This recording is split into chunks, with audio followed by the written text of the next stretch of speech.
एहसास बाज़ार से हमने लाइनों में लाकर ये जर्सियाँ और जराबें हासिल की है। बहुत अच्छा प्रोग्राम है, कोई इधर उधर नहीं घूमता, आराम से मिल जाता है।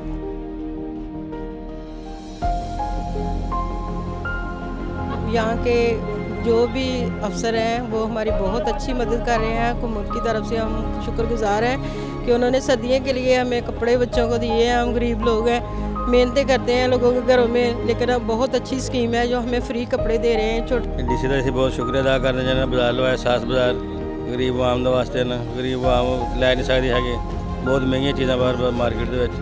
ਇਸ ਲਈ ਅਸੀਂ ਸਾਹਿਬ ਦਾ, ਡੀਸੀ ਸਾਹਿਬ ਦਾ, ਸੀਐਮ ਪੰਜਾਬ ਦਾ ਬਹੁਤ शुक्रिया अदा करते हैं जिन्हें बाजार लवाया गया गरीबों वास्ते, उन्हें सहूलत दी गई।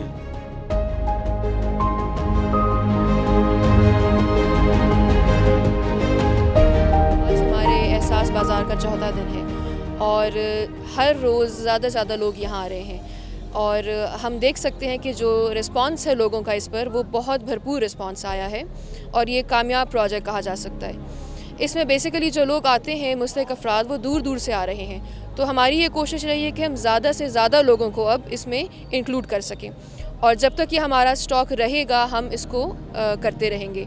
इसके अलावा हमने साथ साथ यहाँ से लोगों का एक जो प्रेशर था वो हटाने के लिए कि एहसास बाज़ार के अलावा दीवार एहसास का भी आगाज़ किया है with the cooperation of social welfare department, ताकि लोगों को बहुत दूर से ना आना पड़े, उनको ज़रा वहाँ पे भी यही चीज़ें मुहैया कर दी जाएँ तो वहाँ से ले लें। तो हमारी कोशिश है कि जब तक हमारा स्टॉक रहेगा, डोनर से सामान आता रहेगा, हम इसको कंटिन्यू करें।